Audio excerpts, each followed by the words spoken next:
Welcome to Sound Bites, hosted by registered dietitian nutritionist Melissa Joy Dobbins.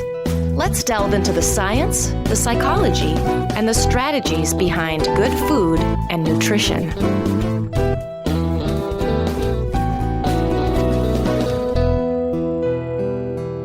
Hello, and welcome to the Sound Bites podcast. Today's episode is about dietary fat, specifically omega-6 polyunsaturated fats and health, as well as health outcomes such as inflammation, cardiovascular disease, diabetes, and non-alcoholic fatty liver disease.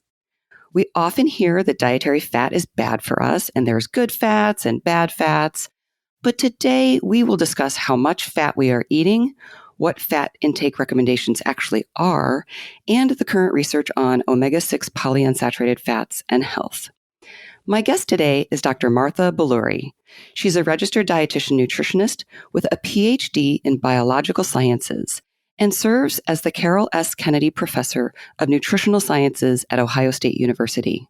She conducts translational research to identify cellular targets of lipophilic bioactive compounds in the diet that affect energy metabolism and inflammation.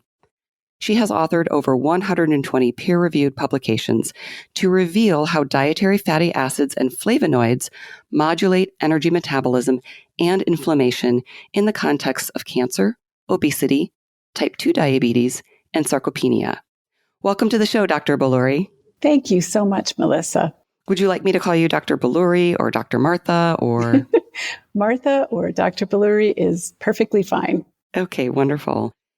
I would love for you to tell us a little bit more about your background and your work, including any disclosures that you have to note regarding today's episode. Okay, let's start with the easy stuff. First of all, I currently have a research grant funded by the United Soybean Board, the Soybean Nutrition Institute specifically, from that commodity group. I also am a scientific consultant for Bath and Body Works. That's very interesting. Yeah. And those are my two disclosures. Okay, thank you. Oh, I also am on the board of directors for the American Society for Nutrition. Mm-hmm. Wonderful. So, like I said, I'd love to hear about your background and the work you're doing. I know we're going to talk about your research on polyunsaturated fatty acids, but just like to get to know you a little bit more. Sure. Thank you. Well, a few decades ago, I was lucky enough to be a dietetics student at the University of Texas and was invited to do a summer research opportunity project as an undergraduate student. And at that point, I had no intention of doing research. Mm-hmm. But the research project that I ended up working on was one looking at omega-3 fatty acids and omega-6 fatty acids in a mouse model for cancer. And we hypothesized that omega-3 rich oil diets, omega-3 being cold water fish derived long-chain omega-3 fatty acids, would reduce the process of cancer formation in the mice.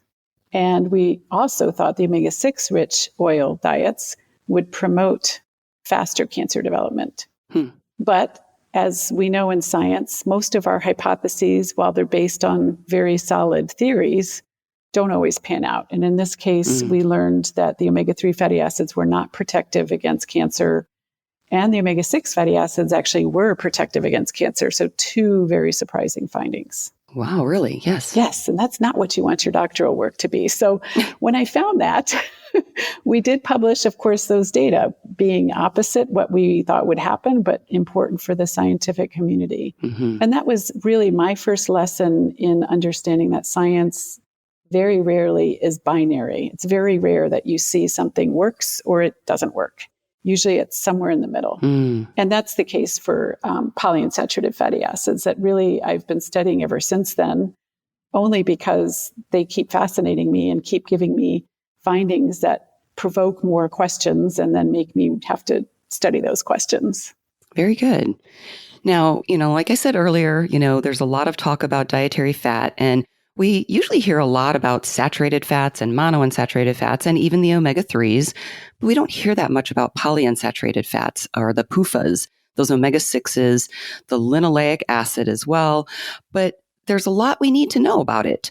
And as I mentioned, we're going to talk about your research, but I think maybe a good place to start would be kind of just describing the differences in the various types of fats, saturated, unsaturated, the omegas, and so on. So would you kind of walk us through a little primer, or is it primer on that?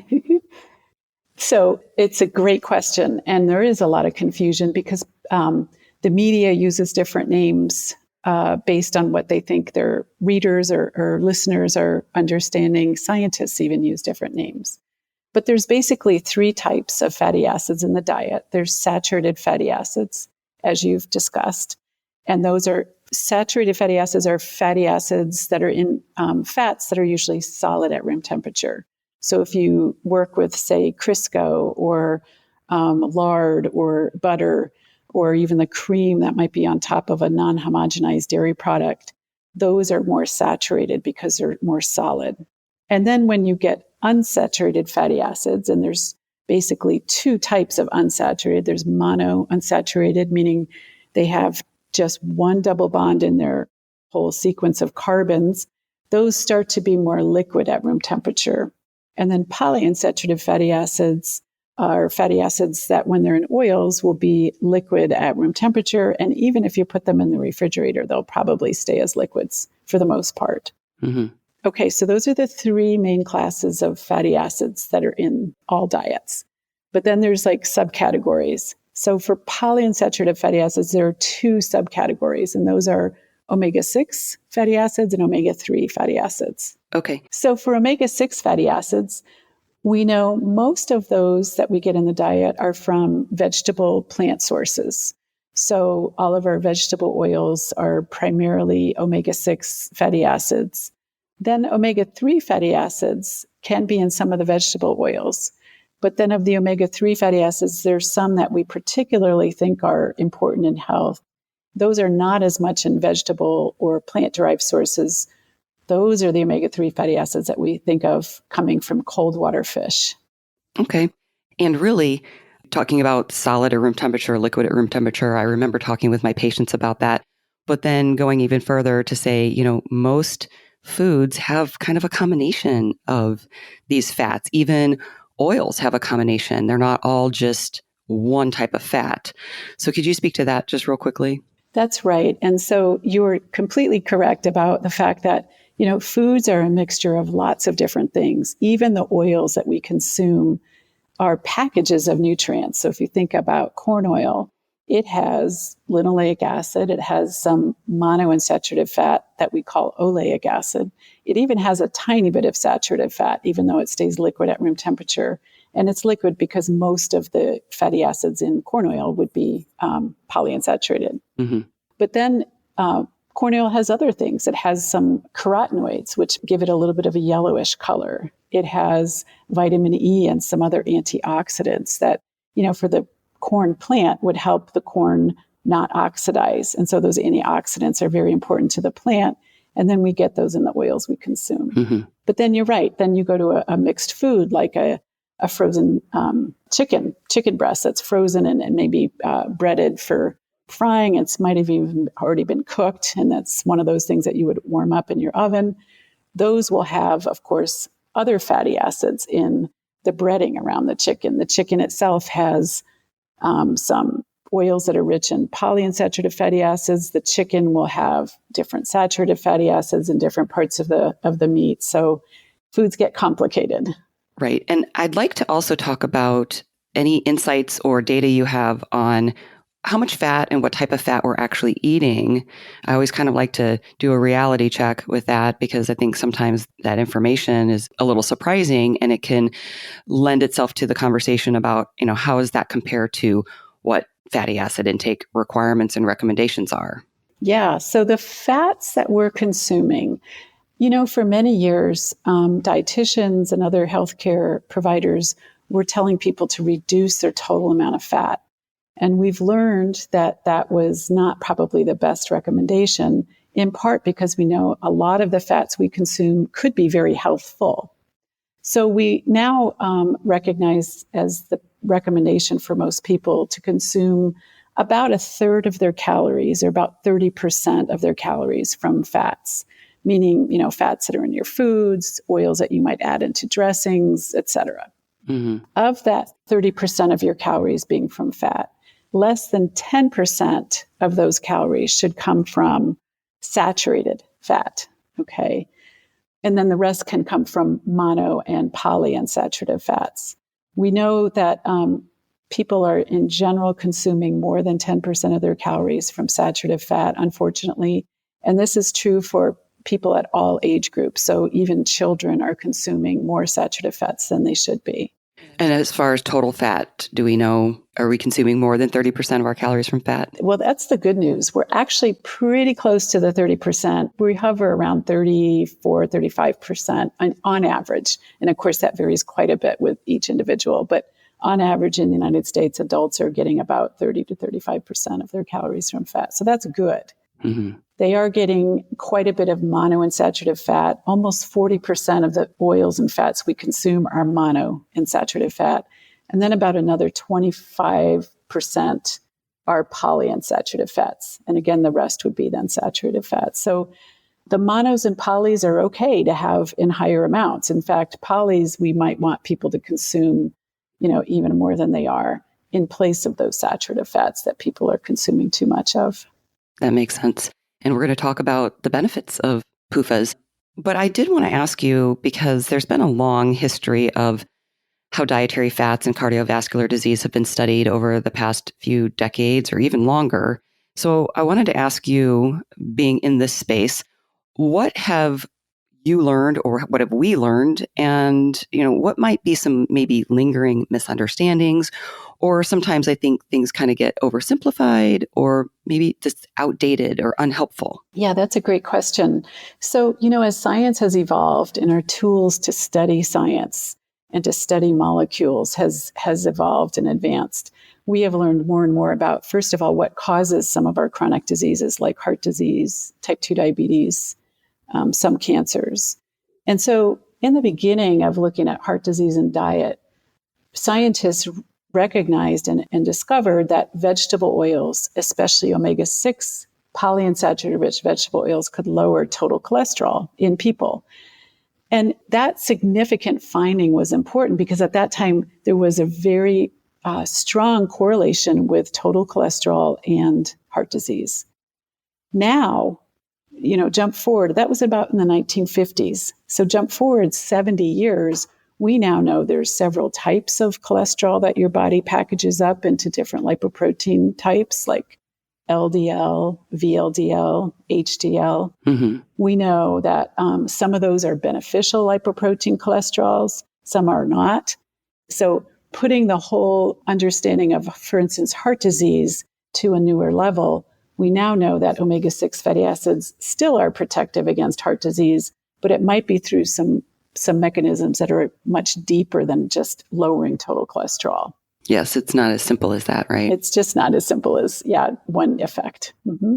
Okay, well, so let's talk about fat intake and health. And one of the things that I learned from you is about non-alcoholic fatty liver disease. So I would love for you to explain what that is and why it's so important for us to address this issue, how prevalent it is, and what's going on there, and also some of the other benefits or just the research that you've been doing on PUFAs. Oh, yeah. So that's a great question. So some people have never heard of non-alcoholic fatty liver disease, partly probably because it's such a long name for a condition where people who tend to have non-alcoholic fatty liver disease have basically lipids being stored or fats being stored in their liver, which is not where your fats should be stored. Your lipids or your fats should be stored in adipose tissue. And so when the liver starts to accumulate fats, we call this non-alcoholic fatty liver disease. And we associate this condition with central obesity and risk for both heart disease and type 2 diabetes. In fact, the metabolic syndrome, which is a cluster of conditions that predict for both heart disease and type 2 diabetes, the liver manifestation of that is considered to be non-alcoholic fatty liver disease. So we know about a third of adults in the United States have non-alcoholic fatty liver disease. So it's quite a prominent, common problem. And currently, one of the only ways to get rid of non-alcoholic fatty liver disease is to lose body fat or, lose weight. which is, not easy for most people. Right. What about children? We're seeing increased risk of obesity or increased incidence of obesity in children. Yes. The scary thing is of course, we've used to think of type 2 diabetes and even conditions that we know contribute to the metabolic syndrome. We used to see these only in adults, but now we're seeing all of these conditions in children, including non-alcoholic fatty liver disease, where if a child is obese, I think that the data say they have about a 50% chance of having fatty liver disease, unfortunately. Wow. Okay. So how do polyunsaturated fats factor into non-alcoholic fatty liver disease and just fat intake and health overall? Great question. So we think actually both polyunsaturated fatty acids from the omega-6 family and the omega-3 family work to reduce fatty liver. For omega-3 fatty acids, it could be through the interaction of the omega-3 fatty acids with these proteins that turn on genes that then help the liver metabolize fats. So that gets rid of the fats that are accumulated there. For the omega-6 fatty acids, we think the major one that people consume, in particular, the linoleic acid, could be important, again, in increasing lipid metabolism to get rid of the lipids that are accumulating in the liver. We also suspect there could be some other mechanisms that we're currently trying to understand. Yeah, so that's a little counterintuitive that fat in the diet could actually help reduce fat in the liver.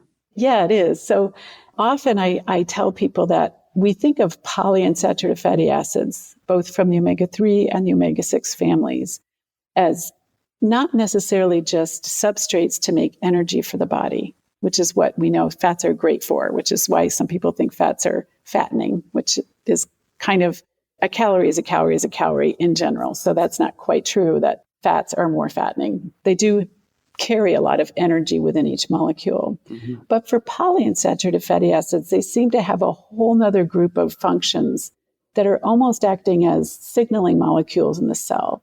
So they can tell a cell, for instance, to turn on how they metabolize fats, as I just mentioned.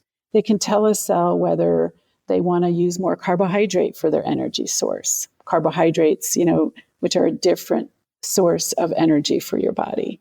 They can tell the cell whether the cell should change how it's functioning. So if it's a liver cell, it might become less of a liver cell and more like a macrophage, which we're learning cells can kind of adapt to their environments. So fatty acids have they have an active role in telling a cell how to respond to its environment. And that's kind of exciting. So I consider, and I remind people that polyunsaturated fatty acids are more like signaling molecules, much like you would consider a hormone, say something like insulin or something else. It doesn't work like insulin, but it functions like that in terms of signaling and telling cells what to do. Interesting. Okay.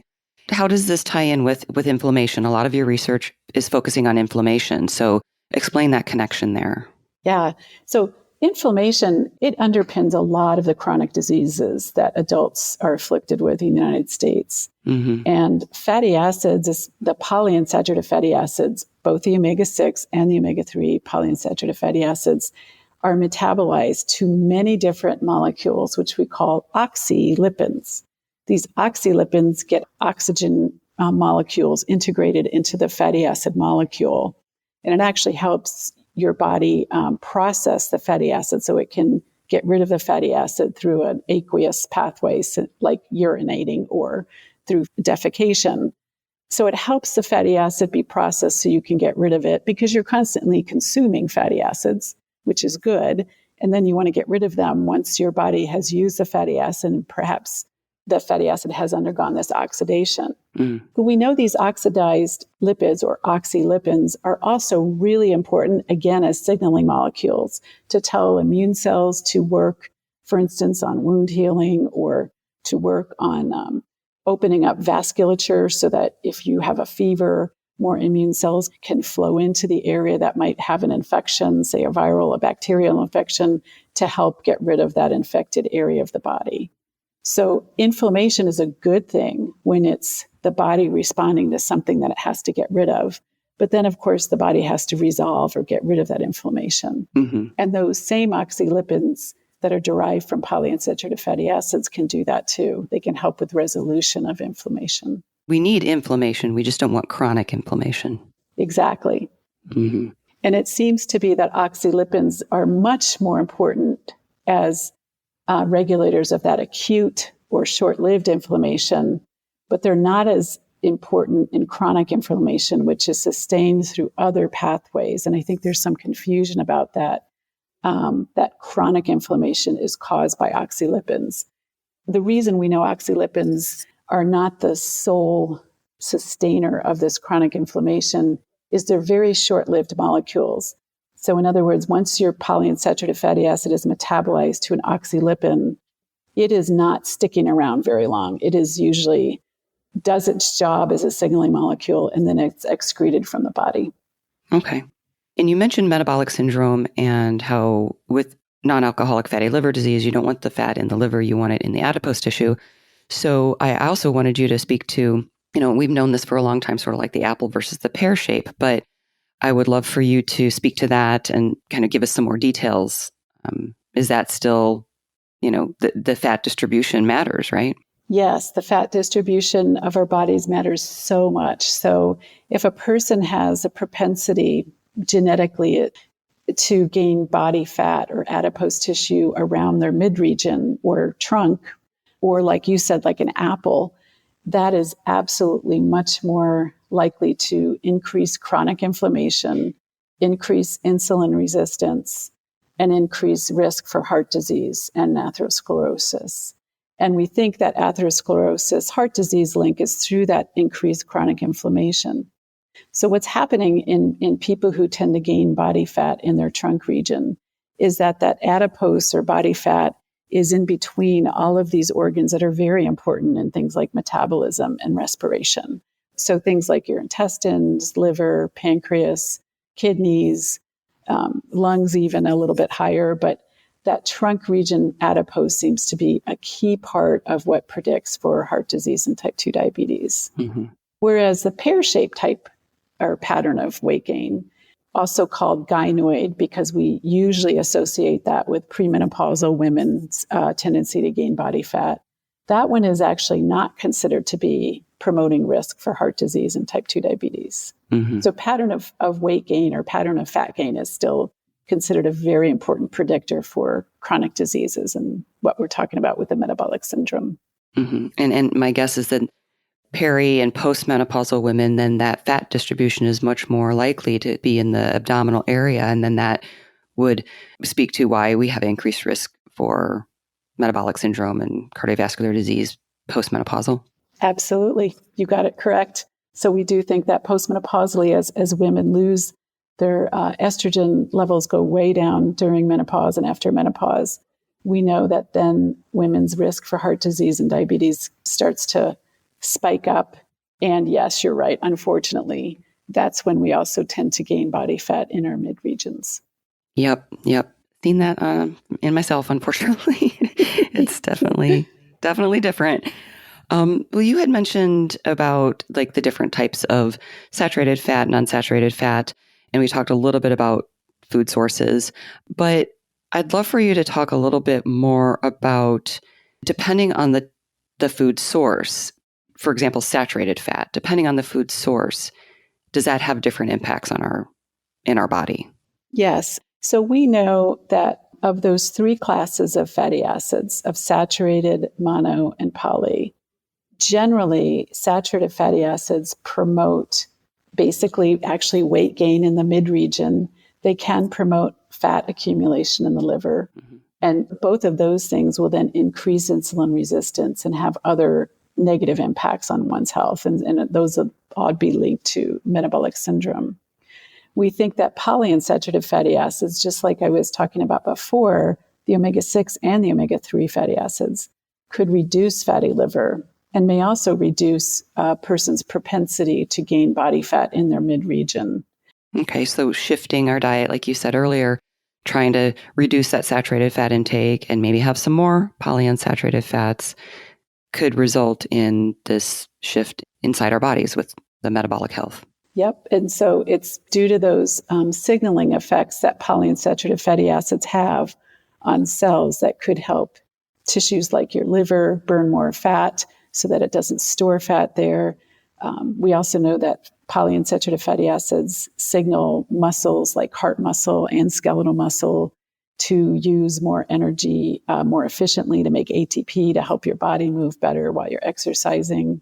And many of the sources of polyunsaturated fats that are still, available in the United States include things like soybean oil, which we see in most vegetable oils. So most of the time, if you look in the supermarket and you're looking for an oil that's rich in polyunsaturated fatty acids, you might look at the vegetable oil labels, the ones that actually just say vegetable oil.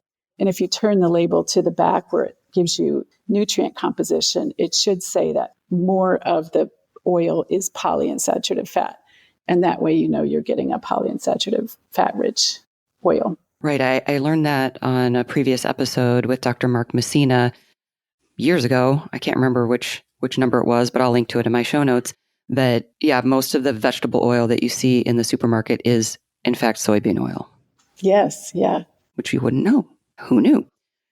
But there's other types of fats too, but a question keeps popping up into my mind because I remember hearing about the ratio of omega-3 to omega-6. Is that a thing? And can you explain that? Great question, because that omega-6 to omega-3 ratio was really what I was studying in my doctoral work. As I said, a few decades ago, it was 3 decades ago, so about 30 years ago. And at that time, we didn't have a lot of information about all of the different metabolites that both omega-6 fatty acids and omega-3 fatty acids produce. Through omics, which is this ability to generate lots of data, so through lipidomics, chemists have discovered that both omega-6 fatty acids and omega-3 fatty acids produce hundreds of different oxylipin metabolites. When I started my doctoral work, it might have been about 20 to 30. So as you can understand, then maybe the world of polyunsaturated fatty acid science has gotten much bigger. And we now know that the omega-6 to omega-3 ratio is simply not adequate to describe the amount of science that we understand behind polyunsaturated fatty acids. I like to remind my audiences, my dietitian audiences, and even my science audiences that, science is complicated, it's true, and polyunsaturated fatty acids really shouldn't be split into a binary classification of either, good and bad polyunsaturated fatty acids, because we know we need all those oxylipins to do their work to keep someone's body healthy.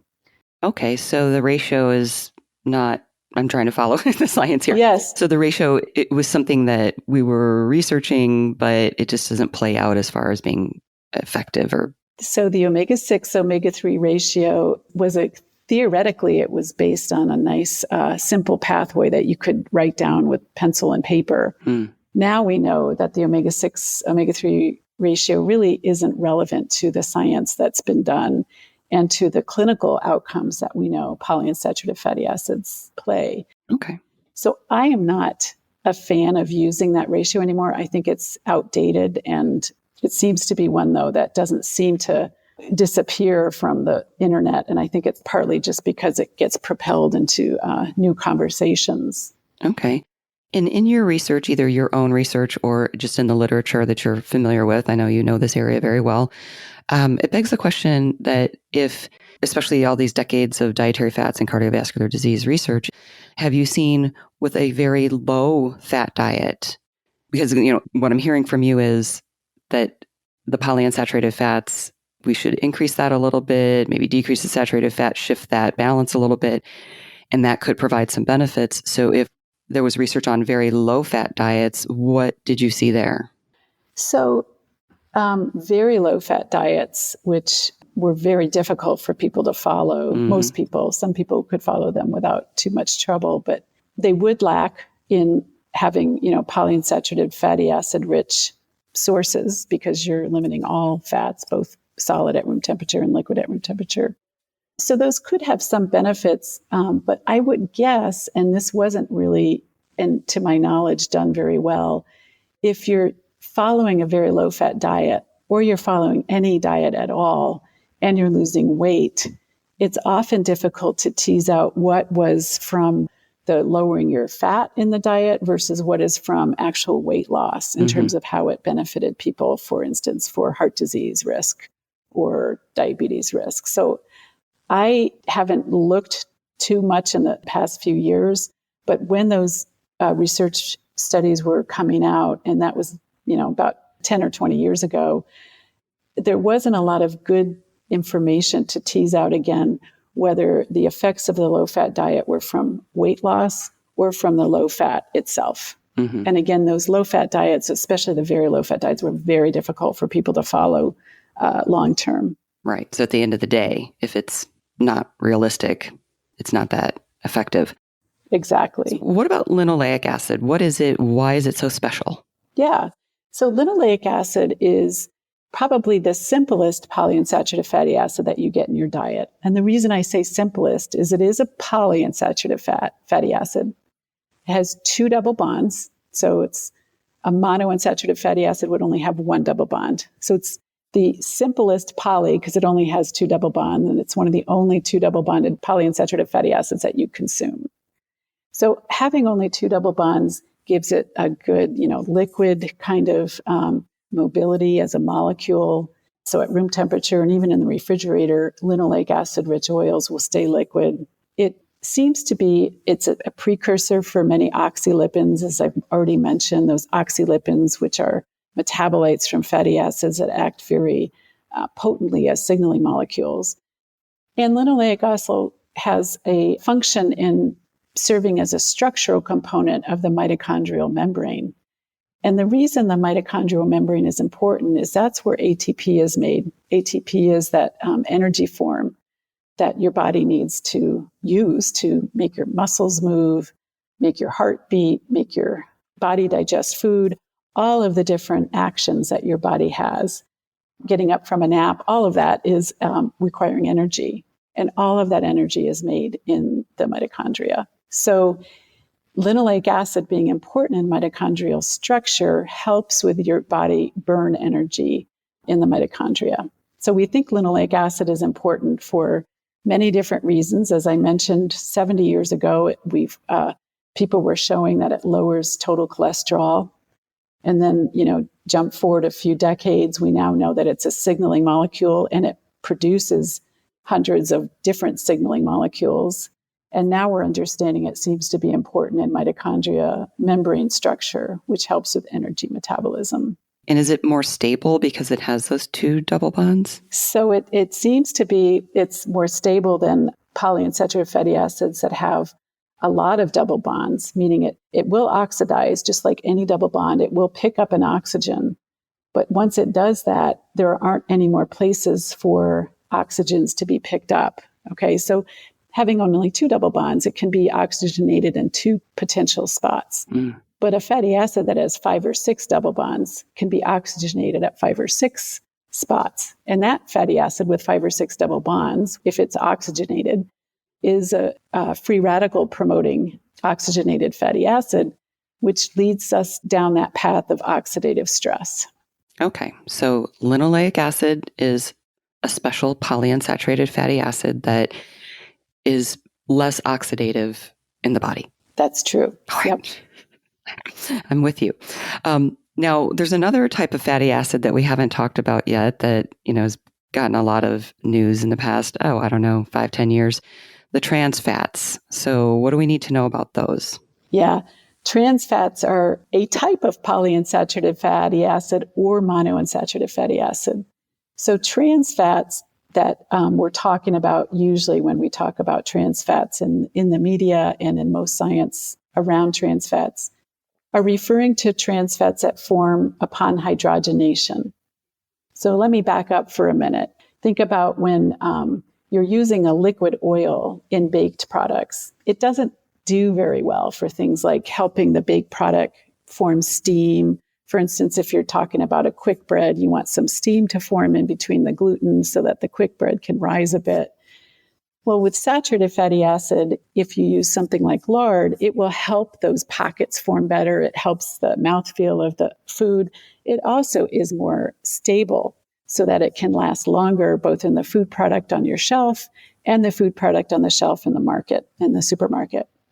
So when we hydrogenate oils, what we're doing is we're taking a liquid oil and we're making it solid. And that's called hydrogenation or partial hydrogenation. And you see partial hydrogenation on labels because it's very difficult to get full hydrogenation of an oil. So some of the oil doesn't get this process known as hydrogenation. But the problem with hydrogenation is it does form more solid fat, which we have already discussed. We only need 10% of our calories from saturated fat, so we don't need a lot more of that in our diet already. But then the other problem that happens when oils are partially hydrogenated is that these accidental molecules form. So they're not meant to form, but they do form, and they're called trans fats. We know that trans fats in animal models, but also in humans, is highly, highly correlated to increased risk for heart disease and possibly other diseases like type 2 diabetes. So these partially hydrogenated trans fats that form are definitely molecules we want to avoid. And they're forming from synthetic processing of the oils to make them solid at room temperature. Right. So we went through this phase years ago, trying to decrease the saturated fat in foods by replacing them with partially hydrogenated trans fats, and then realized, oh, that's even worse. And we need to get those out of the food supply. So, manufacturers and, food products had to take the trans fats out and, zero trans fat on the label and everything. But there are trans fats that are naturally occurring in some foods though, right? Yeah. So by the way, that was a perfect description of how this has evolved. And it's another great illustration of, a scientist came up with this great way to make an oil solid by hydrogenation. And it was really, state of the art when it was discovered. And through science evolving and producing more and more data and helping our understanding of how foods impact the body, then we discovered that some of those fats could promote trans fat formation, and then in the body can promote disease risk. So that is a great illustration of the evolution of how science is always changing and nutrition science is always changing. Then there's a whole nother class of trans fats that it does get more complicated, right? I just was saying how science is complicated. There's another class of trans fats that actually form naturally in some animal-derived fats that we get, fats and oils. And these are called conjugated dienoic fatty acids. These fatty acids can have trans bonds in them, but the way the trans bonds are configured in the double bond and with a double bond next to it, it's hard to describe without showing it on a diagram. But these are different types of trans fatty acids. And we think that some of these are processed like more naturally occurring polyunsaturated fatty acids that you get naturally in foods. So there's a synthetic form of trans fats, which we know are very promotive against to make your risk for heart health and maybe diabetes increase. And then these naturally occurring trans fats, which we call conjugated linoleic acids or conjugated dienoic linoleic acids. Those are natural, and those don't seem to promote heart disease. And what foods are those in? Naturally occurring trans fatty acids are in foods such as ruminant-derived meats, ruminant-derived dairy products, and so forth. And it's because the rumen of ruminant animals, that's that kind of extra part of the stomach, contains bacteria that can make these naturally occurring trans fatty acids. That is very interesting. So back to the PUFAs, is there anything else that we need to know? I know we're going to talk about some practical takeaways and everything, but what's going on in the research now? I think there's high oleic acid oils. I'm not sure what those are. Oh, okay. Yeah, that's a very good question. So because of these synthetic trans fats being discovered to have promotive effects for increasing risk for heart disease and other chronic diseases, there was a very stellar, and I mean impressive response from the food industry. And the food industry has sought out and helped with reducing our trans fat content of our foods. They did that in part because the FDA required that any food that had more than 0.5 gram of trans fat in a serving would have to label that very clearly, that the product contained that trans fat. Mm-hmm. But they also did it because they knew, long-term sustainability, they didn't want trans fats in the foods of their consumers. Mm-hmm. So what food manufacturing companies did was they helped the farming process of these sources of polyunsaturated fatty acid oils to become richer in monounsaturated fatty acids, and particularly oleic acid. So by doing that, they've taken what used to be a good source of polyunsaturated fatty acids, something like sunflower seed oil. And sunflower seed oil is now high in monounsaturated fatty acid, oleic acid. That's great because when one double bond is hydrogenated or partially hydrogenated, there still are a few trans fats that form, but it's half as many as when there were two double bonds or even three double bonds in those vegetable seed oils, things like sunflower, canola, soybean oil. So that's the good news, is now we have a very nice reduction of trans fats that are formed from hydrogenation in our food products. Unfortunately, though, now we have oils that are sold in the United States that are not higher in linoleic acid and its other essential fatty acid partner, alpha-linolenic acid. And so now we have oils that might be low in those two polyunsaturated fatty acids that we know everybody needs a certain amount of per day. So there's a trade-off. There's a trade-off. I do think people will be able to find enough essential fatty acid or polyunsaturated fatty acids that we need by looking at their labels and making sure that the vegetable oils that they're buying, first of all, say vegetable oil on the front, and then on the back will show how much polyunsaturated fatty acid is in a serving of that. But it's going to be where I think people are going to have to be a little more intentional and have to have education to be able to do that. For sure. Yeah. This is not something that, Yeah. that you hear much about. No. It's like how to increase your PUFAs. Right. And that linoleic acid in particular. Right. And so I want to emphasize that, it is so critical that we got rid of trans fats from hydrogenation processing. Now we need to make sure our pendulum in nutrition and dietetic counseling doesn't swing all the way over to the other side where we're now missing getting our intake needs for polyunsaturated fatty acids. Right. So you've done a lot of your own research studies, and then there's other research studies that I know that you speak to when you present. And yes, this is not a webinar, so we don't have that visual aspect. But was there a particular study or studies that you wanted to share some highlights with us?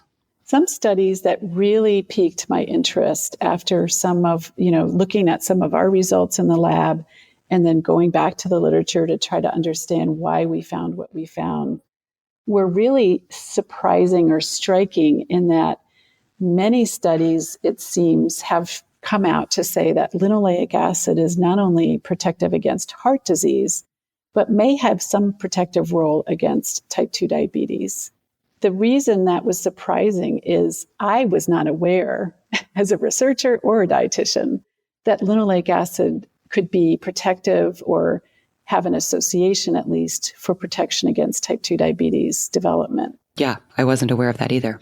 Some of the research studies that have shown that linoleic acid is associated with lower risk for type 2 diabetes and also can cause the body to be more insulin sensitive have pitched the idea that it might be perhaps through some of its oxylipin metabolites, those things that develop from linoleic acid that could be helpful for signaling different tissues to respond to their environments.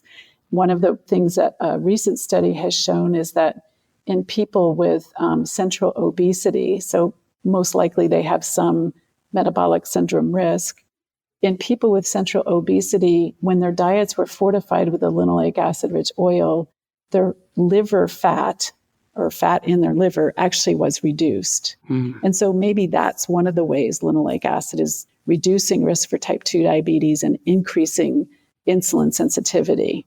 Yeah, improving that metabolic health. Right. One of the main ways that type 2 diabetes forms is we know it's higher risk of type 2 diabetes in people with central obesity, but it's when their bodies start to develop this condition called insulin resistance, where their pancreas can pump out insulin, but their tissues can't pull up glucose in response to that insulin. And we call that condition insulin resistance.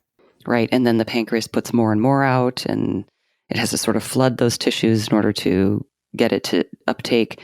And then the pancreas can wear out. That's exactly right. And then when the pancreas starts to get worn out, the pancreas cannot keep up with all of the insulin resistance that's developed. And that's when we see that conversion from being a pre-diabetic person to one with full-blown type 2 diabetes. Those blood sugars start increasing, right? So you mentioned earlier that saturated fat contributes to this non-alcoholic fatty liver disease, and that the polyunsaturated fats can help decrease the fatty liver.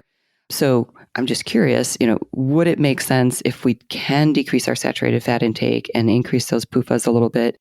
Not only could we see metabolic improvements, but could we potentially see weight loss? Well, I think we could. There have not been long-term, well-powered studies, meaning studies that have enough people in them to really look at full weight loss. There have been a few studies, including one in my lab, but studies by other investigators as well, showing that diets that are fortified with the linoleic acid-rich oil can reduce trunk fat, so adipose in the trunk region, just like we want to do if we're going to lower our risk for diabetes and heart disease, and can also lower the fat that's in between all the tissues in the trunk, which is that visceral fat or that adipose that's between the things like liver, kidneys, intestines, pancreas, etc. Well, this has been a lot of science, and like I said, I'm following, but let's try to wrap this up with a nice bow if we can, with some practical takeaways for our listeners. My audience is a mix of the general public and healthcare professionals, especially dietitians, but there are nurses and physicians listening as well, diabetes educators. Based on where the research is now, what would be some practical takeaways? I think that one of the things that comes back to me when I talk to my research colleagues and my dietitian colleagues and physicians and nurses is the understanding that things that we discovered or scientists discovered decades ago are still true. And we also need to recognize that science has gotten more complicated because we've learned more. We've developed more tools to study health and disease and nutrition. That's a great thing, but we don't want to oversimplify the message so much that we're giving our patients and our consumers and clients the wrong message. And one of those messages that I really hear is interpreted, in my opinion, in the wrong way is that there's a good group of polyunsaturated fatty acids and a bad group of polyunsaturated fatty acids. It simply is not that simple. It's not a black or white situation. It's not a binary classification that we can still use. We now know that's incorrect in the world of polyunsaturated fatty acids. I love that. Simply not that simple. Yes. That's a great soundbite, Dr. Martha. Thank you. So beyond that, that's just a wonderful sort of top line. Like you said, what we studied is still true, but it has gotten more complicated. We have more tools. We're kind of getting in the weeds. And we don't want to give our patients and clients wrong advice or misguided advice. But, I think we can all agree we want to try to decrease the saturated fat in our diet. Yet there's different types, like we touched on a little bit, but if there's more you wanted to say about food sources, I'm all ears. But we definitely don't want to think about good fats and bad fats, just what those functions are in the body. But can we make a recommendation, besides decreasing the saturated fat in our diets, that, increasing those PUFAs a little bit, but keeping our total fat reasonable around 30% of our calories? Yes. So, some foods might be better than others for us. The same message is true for fats. Saturated fats provide lots of good qualities for our foods, our taste, and our enjoyment and pleasure of eating those foods. Absolutely important for compliance to eating healthy foods. Healthy foods can have some saturated fats in them, but we do want to keep our saturated fats below 10% of our calories, and we want to keep our fat calories in general below 30 to 35% of our calories. Mm-hmm. So we want to keep our saturated fats below 10% of our calories. And we want to keep our total fats below 30 to 35% of our calories. Mm-hmm. We also want to keep thinking about increasing our polyunsaturated fatty acids. And one way I remind people to maybe remember this recommendation is that poly means many, and we want many of those polyunsaturated fatty acids. Kind of like a variety. Yes, yes. Yeah, it just reminds me of how, we need a variety of foods so we get a variety of nutrients, right? That's right. And through all of the great wonders that our plant growers and our horticulturists have done to improve our food supply, we just need to make sure we don't swing too far in one direction and get rid of all of our oils that have polyunsaturated fatty acids in them. And soybean oil is one of the best sources because we know that's one of the prominent oil sources for what is called vegetable oil in the marketplace. So if you see a bottle of oil on the shelf in your supermarket and it says vegetable oil, most of the time it's either soybean oil or soybean and canola oil that is the kind that is still rich in polyunsaturated fatty acids. Okay, great. And since you're a dietitian, I wanted to take this opportunity to ask you what your thoughts are on dietitians counseling patients. I mean, we've touched on this a little bit, but I'd love to hear more of your thoughts on how dietitians can counsel and maybe what the limitations might be there. Well, there was an American Heart Association paper that came out in 2017, and it likened the consumption of polyunsaturated fatty acid-rich oils to the impact of statins on reducing deaths due to heart disease. In that article, that almost took my breath away because what that's telling me is we have a very simple dietetic tool to reduce heart disease, the number one killer in the United States, but we're not getting that message to either our cardiologists, our clinicians, our dietitians. And unfortunately, when it gets to dietitians, we don't always get it to patients because of reimbursement. And I'm not sure that that's the reason that message in that American Heart Association paper isn't getting to our patients. But I do suspect that if we can't get dietitians into a patient's room because they're not reimbursed through insurance needs, we can't really have the impact that I think is possible in the United States to improve health with food. Very powerful. Very well said. Thank you. Is that too opinionated? No, it's awesome. I love it. We need to get reimbursement. Melissa, how are we going to do this? Right. From your mouth to God's ears, right? Or the insurance company's ears. I don't know. Oh boy, I might be struck down. Actually, it would help them, I believe. Right. So this has been a lot of information, very helpful, very enlightening. Where can people find more information about polyunsaturated fatty acids and perhaps your research and recommendations? Well, there's a couple of places. I know some of the plant seed oils that produce our edible oils in the United States, for instance, the Soy Nutrition Institute, the California Walnut Commission, many of those websites have some really good information on polyunsaturated fatty acids.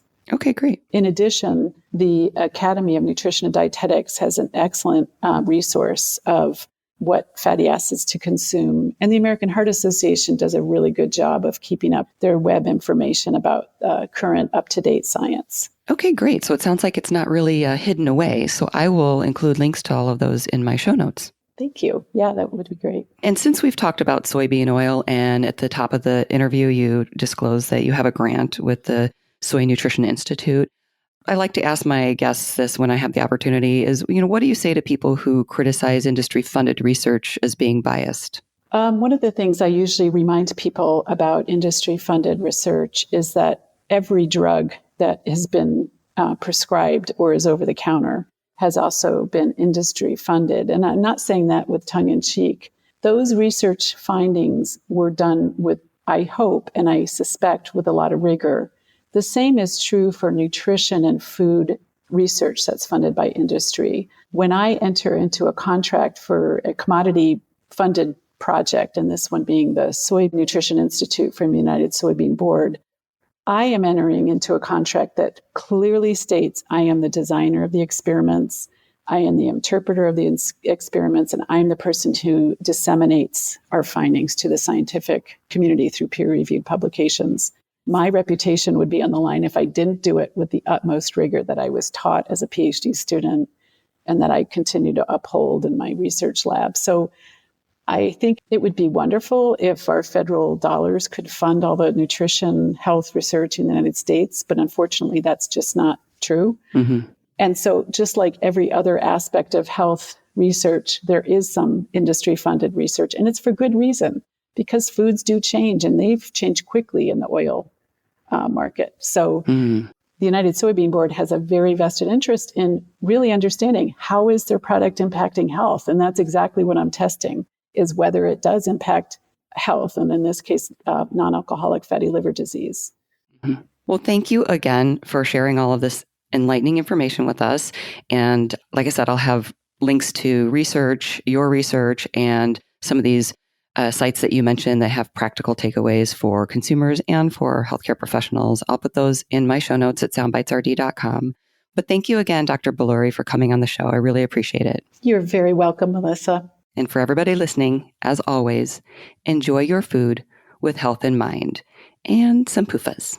Till next time. For more information, visit soundbitesrd.com. Music by Dave Burke, produced by Jag in Detroit Podcasts.